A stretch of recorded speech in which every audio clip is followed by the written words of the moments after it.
gentlemen, boys and girls, children of all ages, this is At the Helm Sports. I'm your host, Derek Helm. Thank you for joining me for episode 143. Please be sure to follow and subscribe on Apple Podcasts and Spotify. Leave those 5-star reviews. If you are watching on YouTube, hit that like button, subscribe to the channel. In the comments section, let me know. Basically, everybody's got the top three guys with CMC, Breece, and Bijan. Who is your favorite of the next bunch? So basically the guys that are going end of the first round, maybe early second, depending on your league. Who's your favorite there? Let me know in the comments. But this week, that's it. That's what we're doing. Diving into the running backs. We've done the quarterbacks and tight ends. We've done the wide receivers. I'm sure a lot of you have drafts coming up this weekend, if not next weekend. So we will have all the positions done, ready to go, diving into the running back tiers. And back to join me, we have Mike Carpinini. Mike, how we doing? Boys, how are you now? And Dave Utnick. We have the group chats arguing about the draft time, so it's almost that time of year again, boys. Accurate. So I actually had to go get trying to plan this for months. I actually had to go get a new phone today. So when they were transferring all the data from the old phone, it took 2 hours. And I said, why is this taking so long? He said, you have 3,558 messages that are transferring. I've never seen anything over 1,500. I said, oh, that's the 2 Dynasty League chats that I'm in. So literally, guys, you guys 3 days? Just cost me two hours of my life. So that was only exciting. 3 days of messages, Derek. Yeah. Yep. That's about what 3,500 is. So up front, I am going to say I've been sick all week. I literally couldn't talk before today, so might be spraying some honey down my throat, maybe drinking some tea, and you two might have to carry me a little bit here, but might as well jump into it now before I start losing my voice. We got the running back tiers, and this is half-point PPR, so obviously CMC is the number one overall. Now, the calf issue is an issue, but until we hear otherwise of him maybe missing games, and even if he was to miss a game or two, I'm probably still taking CMC number one overall. You can maybe make an issue for some of the other wide receivers that we discussed, but do you guys have an issue with him number one overall? No. Not necessarily as a running back. I just mean the number one overall pick. No, there's even as we're talking about some of the wide receivers, I mean, everyone's got question marks next to them. CMC is just, from a usage standpoint, I mean, it's not safe, but, it's rather bold to go elsewhere. Yeah, he is basically 2 guys in one. So I think we're all in agreement there, and pretty much it's consensus across the board. Next, most people have the same tier here, and basically these are the 2 top guys that I would take in the first round, and that is Breece Hall and Bijan Robinson. So Breece last year, I mean, obviously this offense was horrific, but 994 yards, 5 touchdowns. He had 94 targets, 76 receptions. That was a league high. 591 receiving yards and 4 touchdowns, just averaged just under 8 yards per reception. He had a 32% target per route run. Now, that is an elite number for a wide receiver, and sometimes that number can be a little bit skewed because if you're getting targeted and you're only running a couple routes, like similar to Derrick Henry, that number gets bumped up, but he ran 290 routes last year. So that is just ridiculous, the usage that he had last year. He has 2 yards per route run, which is actually a half yard more than CMC. So that's incredibly impressive. The guy is just a big play waiting to happen. And then Bijan Robinson, Arthur Smith being gone, immediately raises his floor. We know the fuckery that guy went through with Cordero Patterson, and Algier should still get some time, but I think this is going to be Bijan's year. 214 attempts last year, 976 yards and 4 touchdowns. He had 85 targets, 58 receptions, so he can add a lot in the receiving game there. And he forced 22 missed tackles, which was second most in the league. So the guy is definitely talented and should see a great workload. So I don't think there's any argument that these two should be in a tier of themselves. But Dave, do you agree? Is there anyone you would add to this, or do you think that they stand alone? They stand alone. I've got no real issue with it. Not really much to argue about up top. Plenty to argue about as we go along. Oh, yeah. There will be plenty of warts and question marks with a lot of these guys. But, Mike, what do you think about these two? I think you're spot on here. I think this is a clear-cut 2 and 3. I don't see how you go elsewhere if you're up at that end of round. So, yeah, no real argument at the top 3 here. Yeah, so the two top tiers are basically pretty evident, but we might as well bring in the beloved segment. We have Waverly Williams back, and Wave is going to give us his favorite running backs and maybe a running back or two to fade. So, Wave, how we doing? What's up, Derek? How you doing, man? Not too bad. How about yourself? Doing good, man. About to get these guys the winners, make that money. Okay. All right. What we got? All right, so we got first, we got our running backs. We got Derek Big Dog Henry.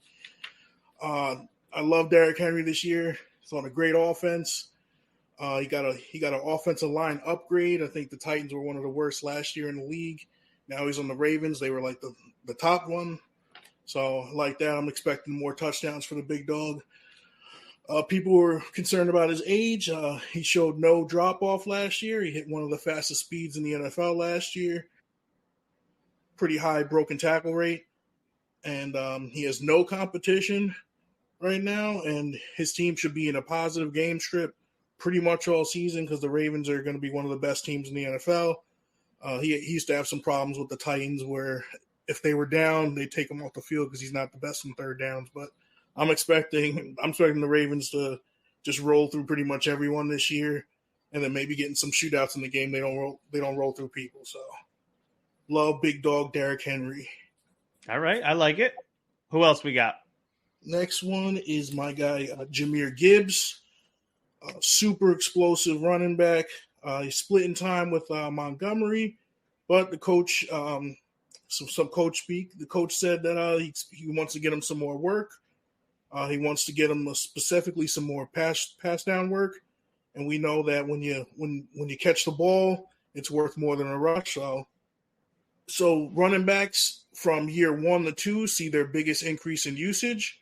So I'm expecting a big jump for usage on Gibbs. He split a lot of time last year, but I'm expecting the split to go more in his favor.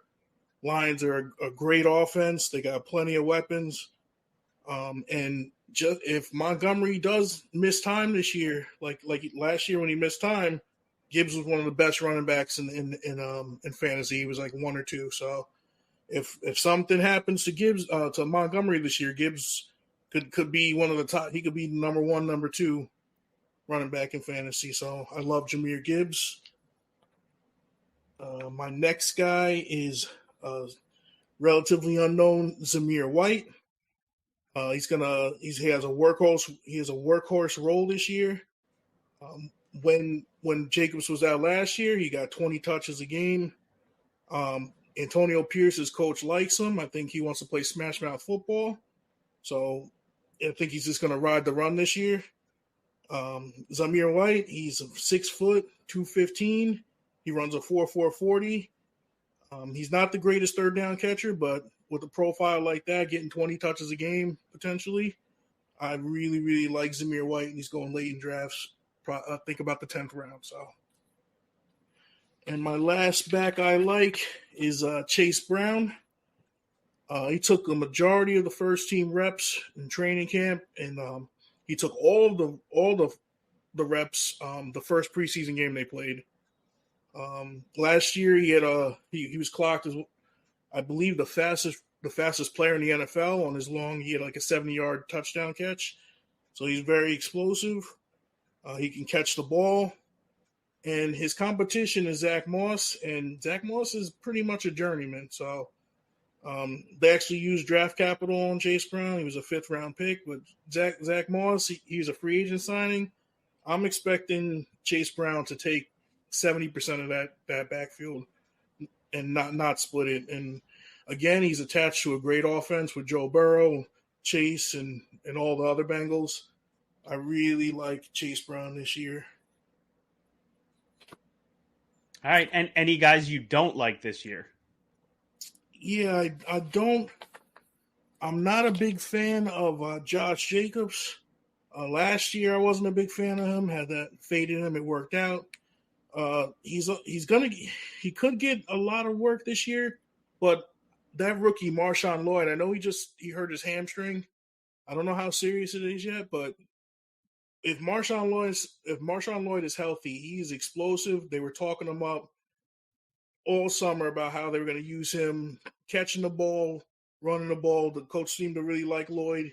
Very explosive. He's like a 4.45 speed, big back, can catch the ball. So when you have somebody like that, as like he got all the work on the Raiders last year. Like if you have somebody that explosive behind you, you're not going to get all the work. Jacobs has always been a volume guy, so he needs pretty much all the work to be as effective, and I just don't see him getting all the work this year.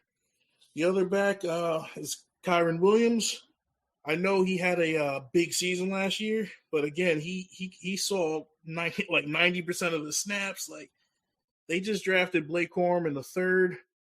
That guy, he can run, he can catch. So I'm not expecting Kieran to get 90% of the work like he got last year, 90% of the snaps. I'm expecting a big drop. Sean McVay drafted Corum, so I'm not really expecting Kieran Williams to be as effective as he was last year. All right, Wave. I mean, there were some things said there. Now, obviously, last year, Wave went a little bit crazy, on this exact show. He was going Zamir White over Josh Jacobs. And towards the end of the year, it looked like it actually kind of worked out a little bit. So, Zamir was a lot better than a lot of people gave him credit for, but obviously he's going back to the well this year. So I don't know. I think where Zamir's going, I think it's fine. We'll get to that tier a little bit later. Josh Jacobs is very iffy, so I don't think it's that risky saying that he's a fade this year. And then Kyron Williams, we'll get to in a little bit. I actually think people are sleeping on him a little bit for how effective he's been. But Mike, what are your thoughts on the making wave segment there?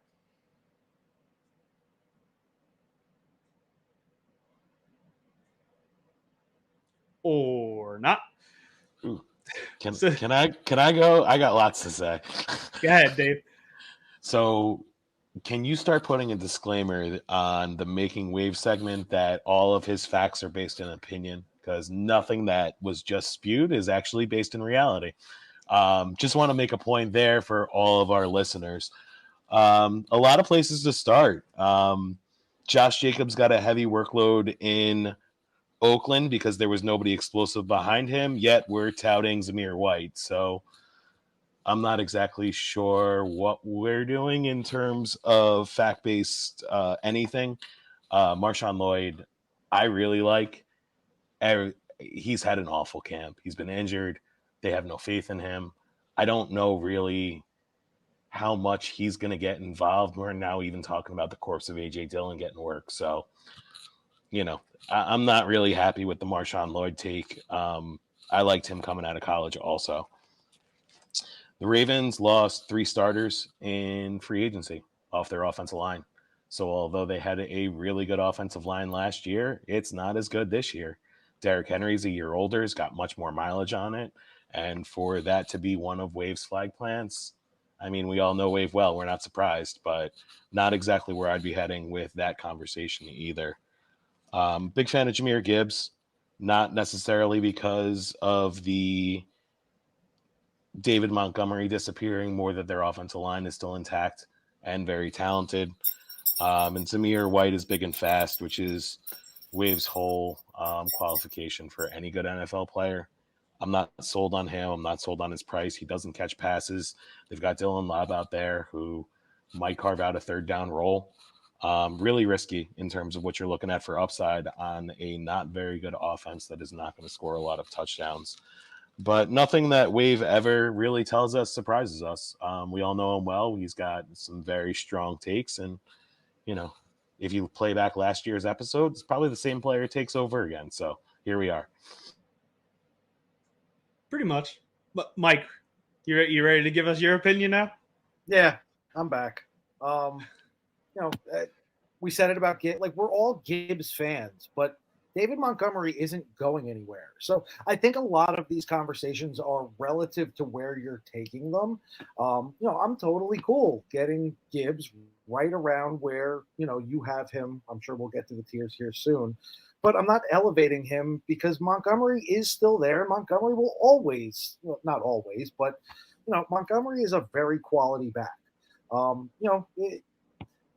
Abe goes off of just what he perceives as talent, and he forgets that workload is a part of fantasy football. To sit here and be down on Kyron, after the workload he had last year, agree, he's probably not going to match that this year, but he's still in for a high workload. Josh Jacobs is another one. Josh Jacobs gets a large workload. So what if you don't think that these backs are, quote unquote good or your prototype back or whatever, they still get touches, and that's a big part of fantasy. Give me volume over skill almost any day of the week in the game that we play. And that's a huge point, especially when we're talking about running backs versus wide receivers. Running backs can thrive on volume. Wide receivers mostly thrive on talent. So here, you can take anybody in a great role, put them behind a good offensive line, and they're going to carve up yardage. So not really surprising across the board from the takes that he has here, but we move along. Yeah, so it might as well jump right into tier 3. And, volume is king at running back, but when you have the talent along with the volume, I definitely think that goes a long way. And Jonathan Taylor should absolutely have that. I have him at the top of tier 3. I also have Kyron Williams there, just what he did last year. Saquon on the Eagles. And I do have Jahmyr Gibbs at the back of this because I do think that the offense is good enough. The offensive line is good enough, and he will have enough touches to finish somewhere in this range. Now, I see some people putting him above Jonathan Taylor, Kyron Williams, Saquon. I don't necessarily agree with that, but I do believe at the end of the year, he will be somewhere close to them as far as fantasy points finish. Now, Jonathan Taylor, only 10 games last year, obviously had the injury prior, but was clearly the number one prior to that. So he is a very talented running back. Still had 744 yards and 7 touchdowns in only 10 games last year. That is quite impressive. He averaged 8.1 yards per reception. He averaged 3.1 yards after the catch. So definitely like that.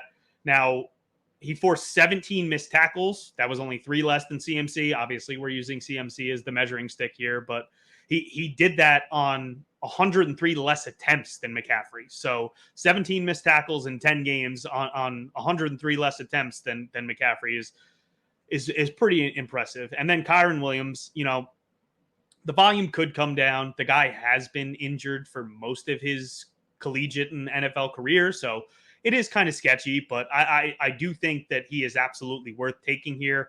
The upside we saw last year is absolutely tremendous. I unfortunately traded him while he was injured and basically traded away a championship last year, and not going to do that again. Everybody is basically down on him, and I think he's going to be incredible again as long as he stays healthy. Now, whether he misses a couple games here or there, maybe you just take Blake Corum later and have a safety blanket there. But I think the upside of Williams is impossible to overlook. 1,100 yards and 12 touchdowns. I mean, he was RB6 in only 12 games, so gotta love that. Also had 32 receptions.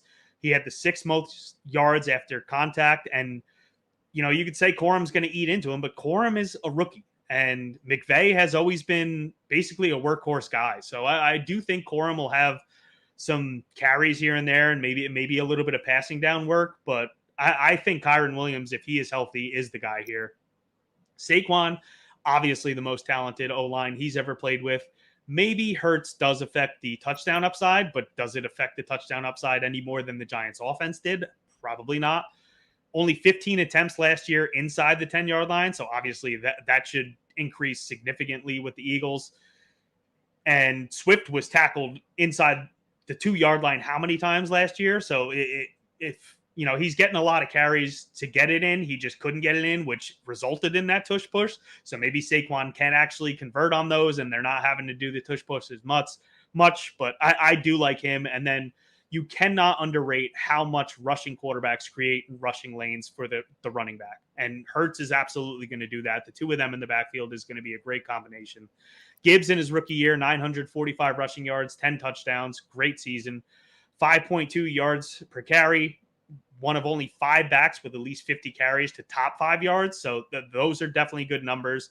27 broken tackles. That's one less than CMC. As I said, we're using him as the measuring stick. 72 targets, 52 receptions. Both were 8th most in the league.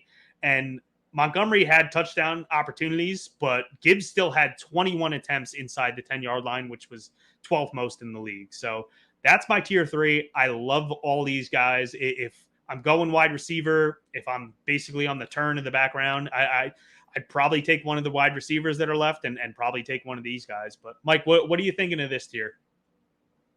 I think you're mostly right here. I would probably have it in a different order, but I think the 4 that you have here are probably right. Plus one more. I would have Pacheco in this tier.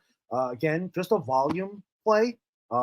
He solidified that backfield last year. I don't see that changing much this year. Taylor scares me. Like, I don't think he moves down. Like, I think you got him in the right spot, but he scares the shit out of me. Like, for some reason, I just get Todd Gurley kind of ick out of Jonathan Taylor, where he's just never the same after an injury. So I could be wrong. I hope I'm wrong. Like, I got him in one of my dynasty leagues, and I want to be wrong. That really, really scares me. The one I like most here out of this group is Shaquan. Like you said, I think the Eagles help him more than it hurts him. Hurts is going to probably get a couple of touchdowns. Yeah, like the receivers are going to get way more than the Giants receivers ever got. But it's just such a better offense. And, what should be a good offensive line, you never know, because with Kelsey gone out of there, like a center really does solidify a line. So we'll see how that plays out. But I really like Shaq being the best one out of this bunch. That's fair. And I think you can make a case that these guys should move around. But for the most part, I would say that they belong in that tier. And the reason I have Taylor there is, outside of injury, which definitely is a concern, but I mean, the guy was coming off of a major knee injury. So we always see guys coming. I mean, look at Javonte Williams. Obviously, Breece is a freak of nature, but sometimes it takes a year to get back fully. And when he was playing last year, he was still extremely effective. I mean, 1, 2, 3, 4, 5, 6, 9 games out of 13 played where he was running back 22 or better. So he's still extremely efficient when he is playing. So I do like him there. But Dave, what are you thinking here? I like the tiers. Again, we can argue about the order. You've got 2 running backs here who I think have similar concerns in Taylor and Barkley.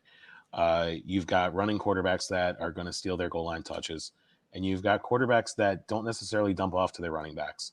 So I think you might have a little bit of upside capped, especially to put those 2 guys in this tier. Saquon last year was just a guy that, had really bad injury luck. Now that he's wearing Eagles green, he's injury prone. And I think that's the word I would use for him, is injury prone, because the laundry changed. It is a real concern in terms of the injuries that he has had over his career. Yes, a lot of them have been fluky, but he doesn't play full seasons. Also looking at, how dynamic the rest of that offense is through the air. Is he going to get as much usage as he was getting with the Giants, where he was the focal point of the offense? So definitely have some concerns there. You guys really hit on Kyron in terms of just, where he should be placed there. I don't really have strong leans either way. Talking about players that are missing, Pacheco is one that I would have up here as well. I'm more comfortable with him at cost than some of these other guys. And the other one is Devon Achane. Just from a efficiency standpoint, yes, we were talking about volume, but he is hyper efficient and explosive, and also in a very explosive offense that revolves around himself, Tyreek Hill, Jalen Waddle, and Mostert to an extent, and that's it. So I would have him up here with just high upside potential, because when you are drafting guys in this tier, although you're not drafting someone that's going to be McCaffrey, you at least want to have the upside to finish within that range. And I think Pacheco and A-Chain do have that. Gibbs is my favorite of the group that you have in this tier. That's fair. And I think the reason I stopped the tier with these guys is just the guys that I have in the next tier. Some of them are volume based, Pacheco being one of them, and he is a talented back. I think that these guys are the cream of the crop at the running back position, and they actually have the upside to finish above Breece or Bijan. I could see that happening. Could I see Achane doing that? Absolutely, but we haven't seen it yet. He hasn't even gotten remotely close to the workload. Has already gotten injured 3 times last year, so. That for me, just I'm not willing to take some of these guys you might be taking at the end of the first round. Achane, I have more end of second, maybe early third, and he could absolutely win you your league. That is within the realm of possibilities. He could also play 3 games, and that's all you get out of him. Now, you could say the same thing about these guys possibly getting hurt, Saquon getting hurt, but I just think the offense that they're on, the volume they're going to see, and the talent that they possess, it makes it a little bit of a higher mark for me for these guys. So if we jump into the next one, I have Travis Etienne, Derrick Henry, Isaiah Pacheco, Devon Achane, James Cook. Now, Etienne is not a guy that you're going to take and you're going to pump your fist and be super excited for, but he was the RB3 last year. 3rd most carries, 1,000 yards, 11 touchdowns, 7th most targets and receptions among running backs. We talked about volume. Tank Bigsby is not that guy. He ain't taking anything away from Etienne, and I mean, he's the guy in this offense. It should be a more productive offense with Trevor Lawrence being healthy, and they've gotten some better weapons. So I like Etienne here just strictly from a volume play. Henry, I've seen people put in the higher tier, and I get it. I mean, Gus Edwards had 13 touchdowns last year, most rushes inside the 5-yard line with 19. That's Gus Edwards. Derrick Henry on this offense, he could score 18 touchdowns. But we did see him, Wave said he didn't really take a step back last year, but he kind of did. I mean, he's not going to get the full workload that he saw. Now, there's not a ton of talent behind him, so he's definitely going to get plenty of work. But I think the touchdown upside alone and just the fact of his talent still, he deserves to be in this tier. Isaiah Pacheco, not flashy, but he's turned into a very solid all-around back. Obviously, in the Chiefs offense, I do think that they rely on him quite a bit, similar to what they did last year. 44 receptions last year in only 14 games, so got to like that too. Similar to Etienne, I worry a little bit about his upside. That is Mahomes' offense, and even though I do believe they're going to be a little bit more balanced as we're getting closer to the season, with the way this wide receiver core looks like it's going to round out, and Rashee Rice being there probably for the full season, I do think that he takes a slight step back on his ceiling potentially. But I absolutely love him here, and I do think that he is a great volume play and does have a little bit of upside. We touched on Achane. I mean, this is basically just risk tolerance. If you got a solid, let's just say you got CMC or your first pick or a solid wide receiver that you're fine with, and you got a steady first round pick, I think on the way back, if you want to take Achane and shoot for the moon, that is a great pick. I just worry if he's my first running back, I don't know if I necessarily want to go there, but the upside is absolutely tremendous. The guy is he's basically a walking video game. So do like him. And then James Cook, I think, is one of the most underrated backs in football. He's not going to score a lot of touchdowns at all, only 2 last year. But even with that, he was still RB11, 1,100 rushing yards, 44 receptions, 446 receiving yards, and 4 touchdowns. Obviously, Josh Allen's going to be the goal line back there, so he's not going to score a lot of touchdowns. But, I mean, he scores 5 touchdowns instead of 2. That's still tremendous. He was still RB11 last year. And in this range, we're talking about volume. From weeks 1 to 10 last year, he was averaging 12 for 61, 2.5 receptions for 22 yards, which was good for 10 points per game. Now, Joe Brady then took over after week 10. he was 16.7 carries for 72 yards, 3.7 receptions, 15 points per game. The workload was not even remotely close to the same. Brady has also talked about that he believes in Jimbo, who he called him. So yeah, that's where they are. They're on a Jimbo name basis. That's how much he loves James Cook. He said he's fine using him as a goal line back. As I said, obviously it's going to be Josh Allen, but a lot of people are saying Davis is going to be the goal line back there. It's not what the coaching staff is saying. And with the amount of volume that he gets and the efficiency that we saw last year, I think he absolutely belongs here with these guys. But Mike, what do you think about this one? Again, I think it's an order. Like, I don't think you're super wrong here. If I'm going to drag one name up like I did last time, I'm dragging Joe Mixon up. He's done it forever, and he's just steady. He's just, he's not going to be RB1 ever, probably not going to be RB5 ever, but he's going to give you the solidity you need, because a lot of these are not going to be your second running back. I'm actually kind of glad you said that, because I think your take on Devonachon is exactly right. If he's your RB2, that's a phenomenal spot to take him. I cannot take him at RB1 right there. I think it's just way, way, way too volatile, just like with, Gibbs, except, I think Gibbs is a better football player. Mostert isn't going anywhere. Mostert is still going to get his touches. You're not wrong. He's a video game. He's a walking touchdown waiting to happen. But, he's not – I just can't take him as my one. I really like Cook. I think that is a phenomenal call on Cook. I think at some point the Bills have to start protecting Allen. Like, he can't be your goal line back forever. So I think there's positive, progression there. While I think that there is regression potentially coming out of Etienne and Henry. So, I think Cook is more primed than anyone else in this tier, other than Pacheco, because I moved him up. Fair enough. Dave? Yeah, I mean, like Mike said, I touched on Pacheco before. He's got no competition. HN, I mean, I'm fine embracing volatility, especially when we're talking about upside. James Cook's a little bit high for me here. I'd rather see someone like Josh Jacobs in this tier. That is, unless we're splitting this tier up. I like Ray Davis. They did draft him this year. He's a big back. He's a 3-down back. I don't think that poses immediate threat to him, but if it takes away some of his usage, plus you add in Josh Allen, and although they got to, protect him a little bit, he's still a goal line threat and a rushing touchdown threat every week. So I think his upside's a little bit capped compared to a couple of these other guys you got around him. But I mean, Cook is probably at the top of my next tier with this next group of guys. Joe Mixon, no. Like Mike said, he's been doing it forever, but that's not good for a running back that's been doing it forever. You got mileage on the tires. This is a pass-first offense out there.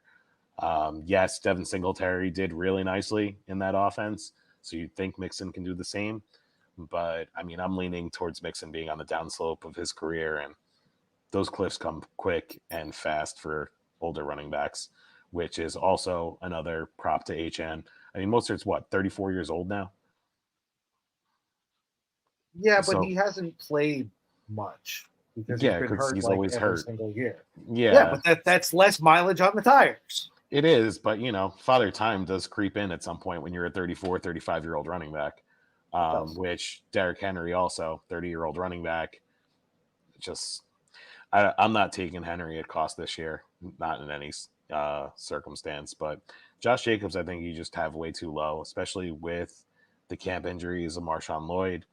I'm okay with the usage here. I want to be playing running backs in good offenses. I think Green Bay is going to be really good this year, so he's probably one that I would add into the mix if we're starting to move around these tiers. Yeah, I could see that. He looked awful last year, and I think a lot of it was he was a little banged up. I think the offensive line was not very good either, so you can make a lot of excuses. I've always been a Jacobs guy. He is a solid running back. I do worry, though. He has done a lot of it on volume, and he's going to get volume, but I don't think he's going to get anywhere near what we saw on the Raiders. They are going to use A.J. Dillon. You are going to be furious, just like with Aaron Jones. It's why the hell is A.J. Dillon on the field? And it's going to drive you insane. And I do think that this is a pass-first offense. So I bumped him down a little bit just for those reasons. But the next tier, this is really my safe tier, and then I have one guy that I think his upside is tremendous. So I have Rachaad White, Alvin Kamara, Joe Mixon, and Kenneth Walker. Now, Rachaad White, volume monster, fourth most receptions last year, third most receiving yards, second most carries, just absolute volume. They have no one there basically to compete with him.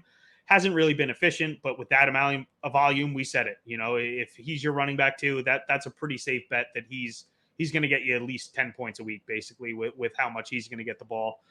Kamara, getting older, only played 13 games last year. Obviously, some of that was suspension, but extremely productive when he did play. He was fifth in points per game.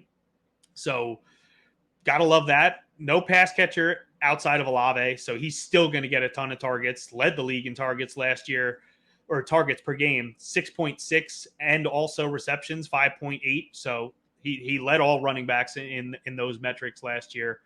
Only had one less reception than Breece Hall in 4 less games. So, like I said, there is no one to throw the ball outside of Olave. So he's going to get a ton of checkdowns there. We brought up Mixon. I agree that the cliff could be coming, but Mixon has never been one of those guys that's going to break a 60-yard touchdown. He is just efficient with his touches. And I think I wouldn't put him higher because I don't think the ceiling is there, but I do think similar to Rachaad, he's going to get plenty of work in this offense. It should be a very good offense. He'll get good looks inside the 10-yard line. So I think he deserves to be here. And then I love Kenneth Walker. He does get banged up from time to time, which probably keeps him from being higher in the tiers, but 8 touchdowns last year, 4th most broken tackles, tied for 6th most carries inside the 5. So when they get in close, they do like him. This is a guy that can break off a 40-yard touchdown in any given play. So I think he belongs there also. And I just like these guys quite a bit and just slightly above the next 2 in the next tier. But Dave, what are you thinking here? The only 2 guys I really like in this tier are White and Walker. White's even up further if we're talking full PPR because, like you said, volume, target monster, plenty absolutely. of checkdowns from Baker. The word safe with running back really doesn't mix, but he is a pretty, plug and play safe option for 10+ points on a weekly basis. So really like him there. Ken Walker, really talented. Like you said, gets banged up a lot. They have Charbonnet there, but not really looking to lean on him unless they have to. So he's the alpha there. I really like you got a new offensive coordinator out in Seattle. They might be a little bit more pass heavy, but I think they're going to open up that offense a little bit more, which should create some even more opportunity for him. Kamara, I'm just not – I can't put him in this tier. He does play indoors. If we're talking full PPR, maybe. But, there's Taysom Hill, who could be the second best fantasy player in that offense still. And Juwan Johnson just got activated off of PUP or wherever they do in the preseason. So he'll be clawing his way back there. But if you look at preseason usage, which, take with a grain of salt, Taysom Hill was playing all over the place. And if they're going to embrace that role, and he's a 34, 35-year-old, I don't know what position you'd call him at this point, but I think he's got some upside. Rashid Shaheed keeps getting banged up. That offense outside of Olave really doesn't have much. So you'd think Kamara would still be there, but they're still arguing about contracts. I don't know how talented it is. But on the bright side, Dennis Allen absolutely fucking hates Kendre Miller. So there isn't any risk to his job. So based on pure volume, he could be here. He could be in the next tier. I just don't love it. Fair enough. Mike, what about you? I think we're at the point where I think these tiers start getting big. I think Jacobs belongs in this tier. Like Dave said, he's dragging it even higher up a tier. But I'll drag him up here. I'm also not that scared of Mostert in this range. Again, I do not see Devonachon taking all the touches, and he would be, the goal line back there. I think we're off the rails. Your little note here does say regression, in the touchdown department, which I don't disagree with. but still, like he's even with some regression, I think he's okay there. Mixon volume, Rashad White volume, Kenneth Walker, if he can stay healthy, volume. So, that's going to be the theme, up and down my board here is just volume. Like, no matter who's in whatever tier we're talking about, give me the guy with the most volume. Welcome back there, Bill. Yeah, I don't think we could have held down the fort the rest of the show by ourselves. So thanks for coming back now.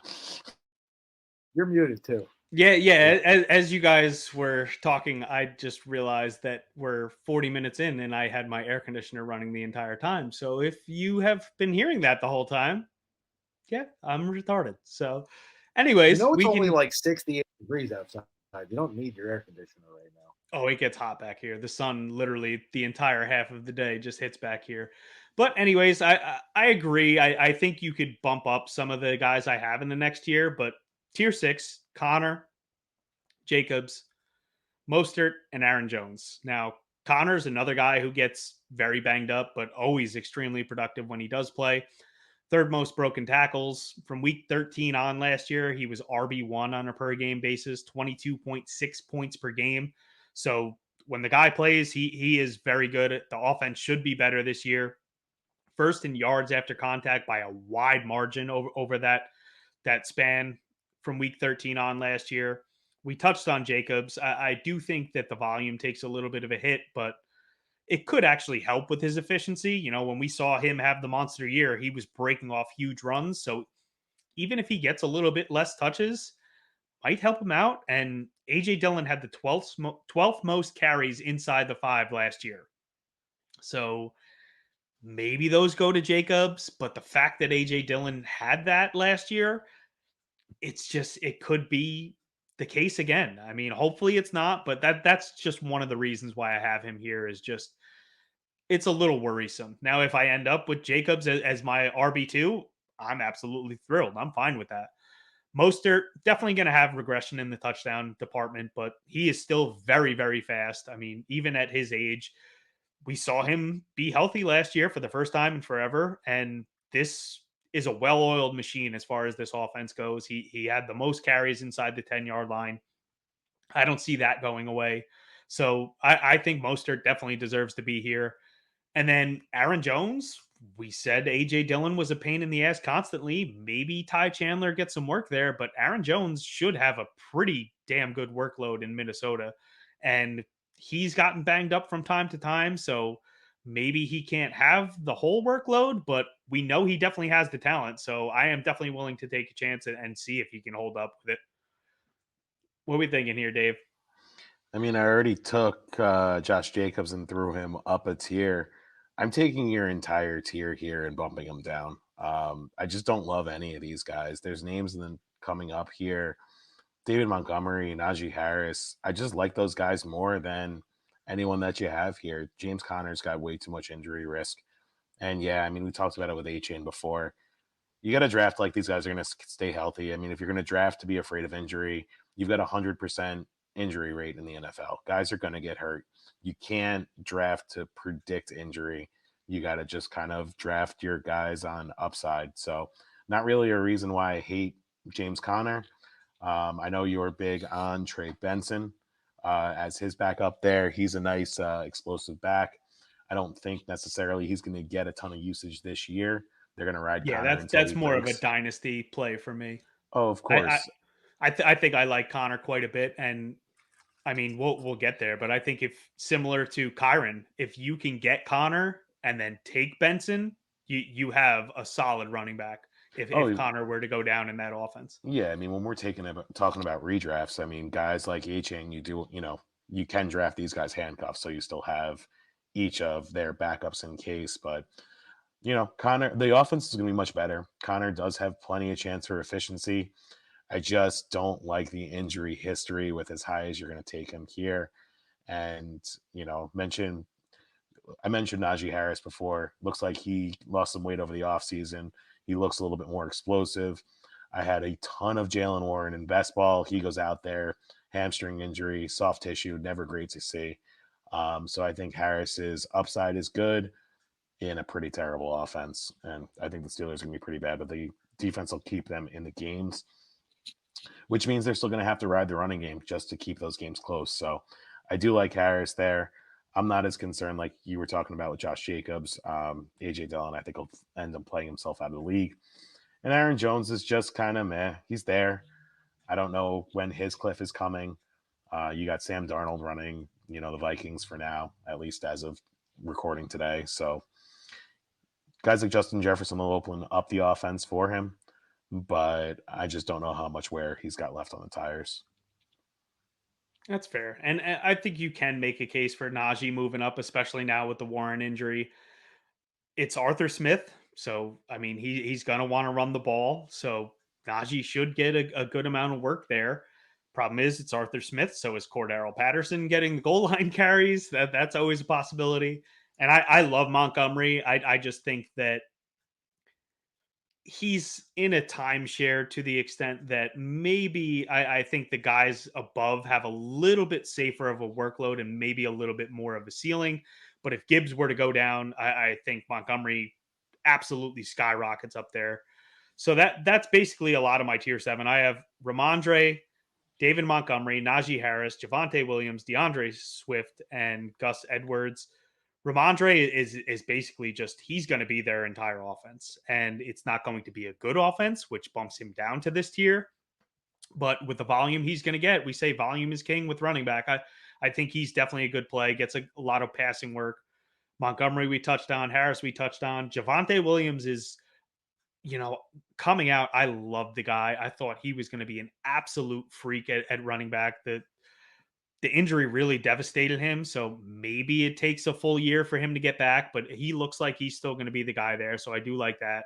DeAndre Swift is efficient. It's a guy that can pick up yardage in chunks. So I think that should be a good enough offense. And then Gus Edwards, I mean, you have Greg Roman, and we know what Greg Roman has done before with Gus Edwards and J.K. Dobbins. So I think Gus Edwards will get the bulk of the carries there.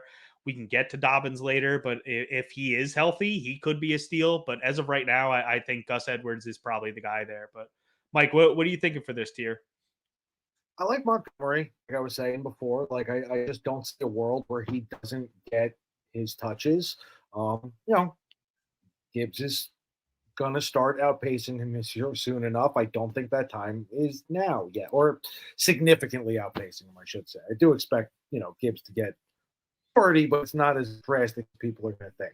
I'm going to drag a couple others up in here. Bijan Robinson, I think, has a ton of upside. I think I'm just a fan. You guys know I don't base anything off shit. It's just people I'm a fan of. I'm a fan of Bijan Robinson. Also, Zach Moss, like I know Abe touted Chase Brown because Zach Moss is a journeyman, but Zach Moss, the journeyman, has been playing well the last couple of years, especially last year. I think I'm totally good kind of bumping him up a little bit there.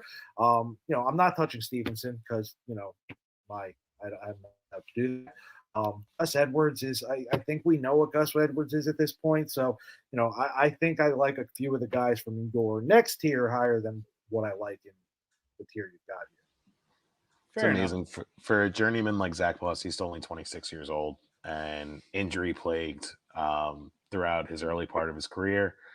I don't remember how high he was drafted, but I feel like the Bills used some good draft capital on him. He had a lot of hype. I think it was a third, I want to say. That was a while ago, so I don't really remember. But for some reason, I want to say it was a third. Yeah, we'll run with that. But he's check that out too. He's still got a decent contract in free agency. They're not going to just hand 70% of carries to Chase Brown. Absolutely.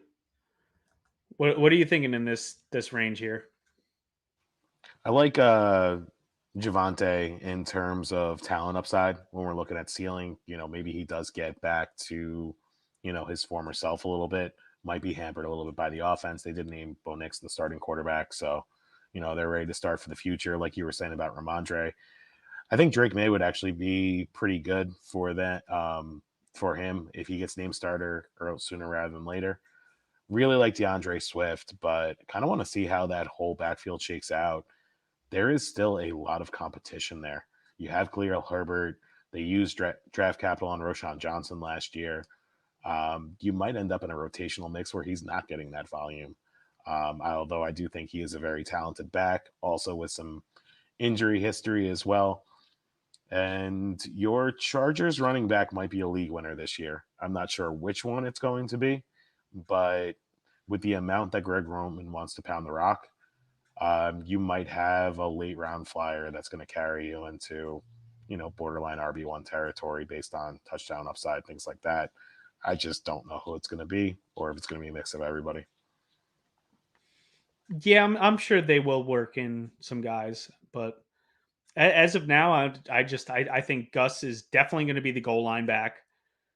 He maybe isn't even remotely close to as talented as J.K. Dobbins, but we just haven't seen it from Dobbins in a while, and I don't know if he can stay healthy. But tier 8, I do have Zamir White there, Tony Pollard, Devin Singletary, Brian Robinson, Zach Moss, who I can confirm was a third-round pick, number 86, and Jerome Ford and Tajay Spears. I just this range, I think you can get production out of these guys. They're going to be pretty good if you have them as a weekly flex. Maybe sometimes they could be your RB2 and just have up and down weeks. So I don't know. I just don't see a huge ceiling for any of these guys. With Brian Robinson, I do like his talent. Obviously showed a lot in the passing game last year, but with Eckler there, maybe that takes a big step back. Zach Moss, I do think could be good in that offense, should be a productive offense, but he's been hurt quite a bit as well.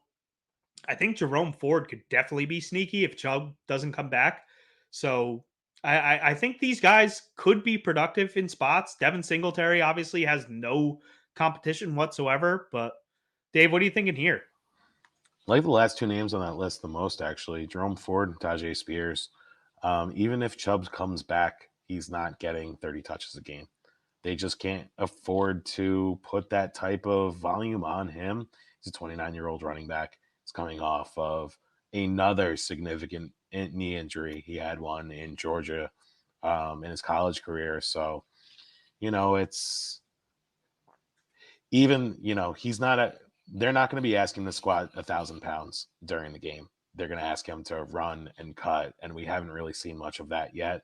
I don't know how many games he's going to play. And I don't know what the volume is for Chubb either. So Jerome Ford, really nice.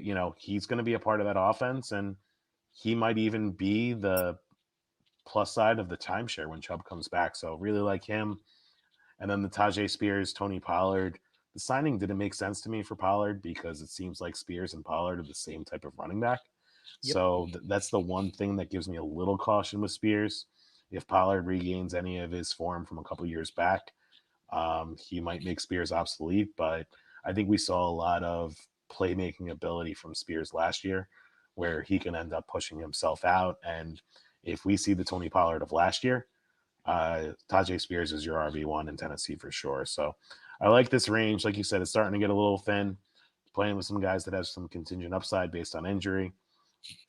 But, we're starting to get thin here at running back now. Yeah, and like I said, I think these guys have a good enough solid role that you will be able to rely on them. Maybe not every week, but they definitely will have pretty good production overall. After this tier, it falls off a cliff, and you're just throwing darts, hoping for the best. But Mike, what are you thinking in this range? I actually don't want to touch Spears or Pollard. I'm scared off of both of them because of the existence of the other. And if one of them pops, I think I'm just going to have to be okay not being on that boat.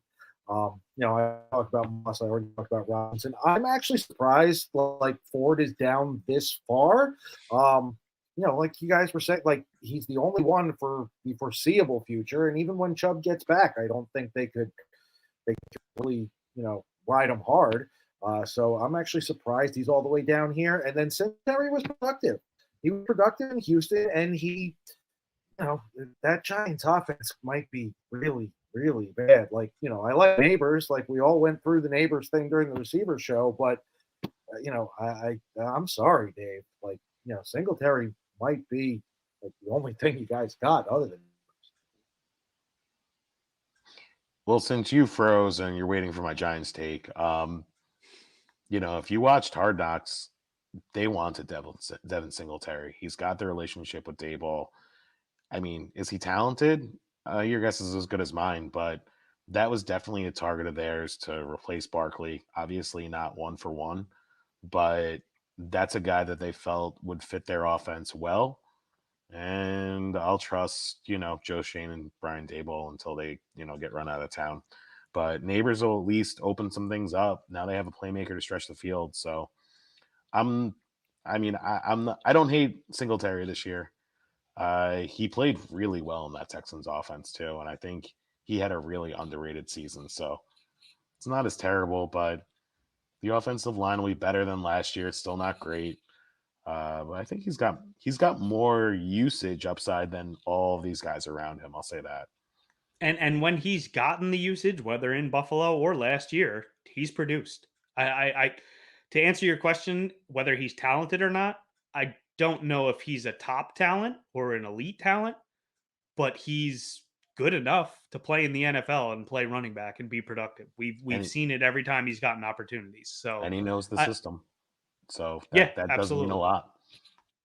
Yeah, and you have a rookie behind him that even if he does push for carries, it probably won't be until later in the season. So I'm fine with Singletary here. Now, as we get further down, Dave, I mean, who are some of the guys you like late? Because we're not going to go through all these guys here, but there's some guys you could absolutely take stabs on, but there's some sketchy stuff down here. So I jumped on Abe's takes on Chase Brown. I do like him in terms of upside. I think he's going to be a really valuable player. If you're getting him around ADP, around any of these guys, it's a great pick. Jonathan Brooks, if you've got IR spots, nice stash for later in the season, but almost like we were talking about with Nick Chubb, coming off the ACL. Again, he's a lot younger than Nick Chubb. This Carolina Panthers team is going to be fucking terrible. They have no incentive to rush him back or even give him the volume when he is back to be able to do it. Kind of reminds me a lot of Saquon Barkley. I just don't understand the draft pick for in his landing spot. I don't see him have any rush to get in there. We talked about league winners as we started going through J.K. Dobbins and Gus Edwards. I might want to retract that statement. Maybe that lies in Dallas with Zeke and Rico Dowdle. You might have some upside in one of those two guys there. Again, you're flipping a coin. I would say Zeke is washed and Dowdle isn't very talented, but that's why I'm not a scout. So we'll see what happens there. Apparently, Jerry Jones thinks that backfield is good enough for those two guys to carry. And we also were recording before cutdown day. There are going to be running backs that land in good spots across the board here. So maybe there are players that, free themselves up from this tier and end up in a good spot elsewhere. I like what you guys were talking about with Blake Corum. I touched on Ray Davis a little bit. I like Ty Chandler just because I have some concerns with Aaron Jones in general. And when you're looking at contingent upside or handcuffs, I think Charbonnet is an elite handcuff. I think that's kind of the aspect you want to go for this range. Going for elite handcuffs, maybe guys with breakout potential, guys coming off injury or rookies that might take that job later in the year. But when you're getting this late, hopefully you've got some more running backs in already drafted on your team. Yeah, I'd say you did a pretty good job there of most of the late running backs. And to touch on Zeke and Dowdle, Zeke could have some touchdown upside, but I think it's going to be similar to last year where they're not going to be able to run as much as they want to, and they're going to end up throwing the ball a lot more. Now, granted, Pollard still got a good amount of work inside the 10-yard line, so Zeke should get his opportunities to get touchdowns, but I don't think he's going to be consistent on a week-to-week basis. Maybe a bye-week fill-in. And Rico Dowdle, is he really talented at all? I mean, I just don't think so. So, I mean, that's the mystery, though. How could Dallas, and allegedly they're ready for a championship run, how is this their running back room? It just doesn't make any sense. Well, Jerry Jones is a senile old man, and right before the draft, he let it be known that they wanted Jonathan Brooks. So you let everyone know who you were going after.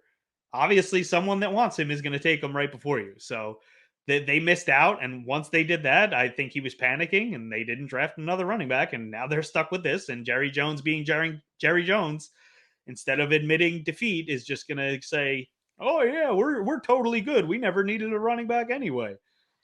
So this is what you end up with. It'd be nice if Khalil Herbert found his way out there. Do some good for my best ball shares. It could still be Roschon Johnson. Obviously, we saw in the Hall of Fame game, both of them were playing. So that's probably still up in the air. We talked about Jonathan Brooks. You know, he could be a good stash maybe later on. But Chuba Hubbard, in the meantime, he's going to get some work. Now, granted, that offense is going to be terrible, but down this low, you got a guy that's going to get a good amount of work. So don't hate it. Chase Brown probably has the most upside, and kind of got to agree with Wave there. I don't know how high I'm willing to take him, but he definitely is talented. He's a very fast back. We talked about how Connor goes down all the time. So Trey Benson is a good stash. These guys are really just, Dave, you touched on it. These are stash guys. So if you're drafting these guys, you don't want to drop them after 3 weeks because they're not getting work.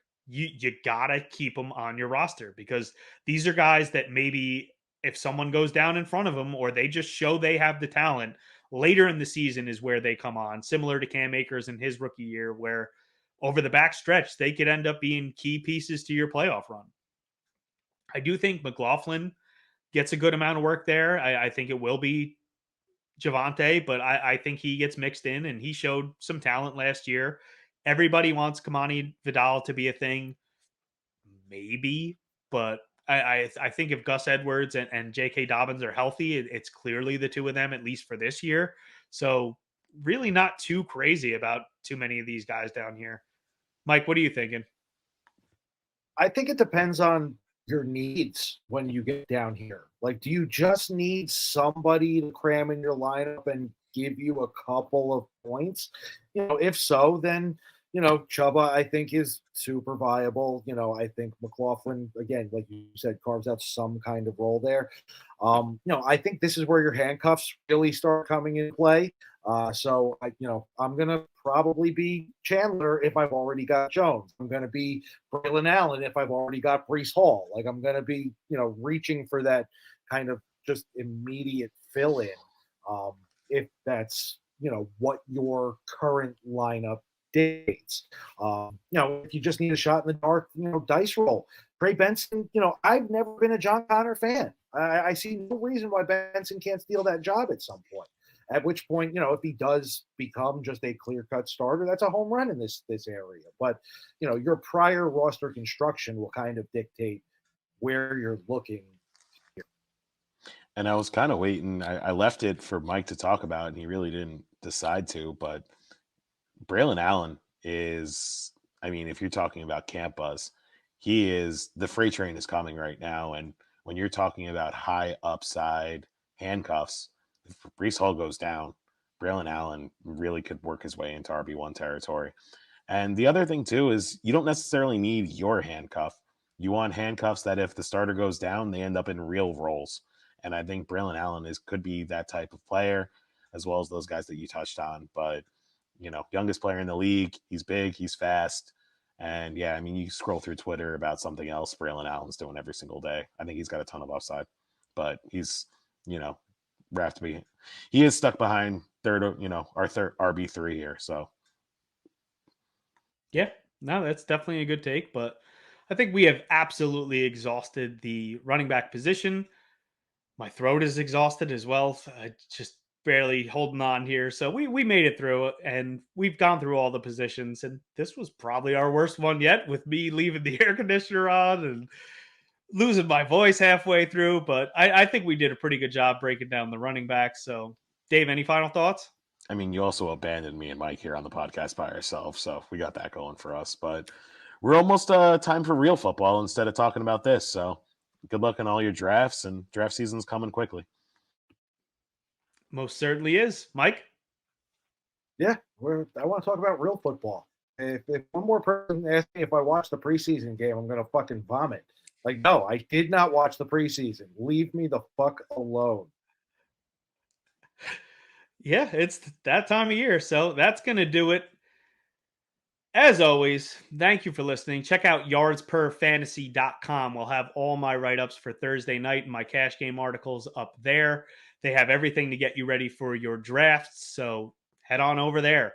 TheMadLabMMA.com. If you were playing DFS or betting, we have you totally covered, obviously, on the MMA side, but the NFL product is going to be absolute fire this year. We have a great team putting out all our picks, all our breakdowns. MadLab has a value tool that he just came up with. So going to be fire over there. And then thehelmsports.com. I will have my roster construction up there every Saturday, breaking down what I'm doing in DFS. So check that out. But that's going to do it for this week. Thank you for listening. And as always, Just have fun out there.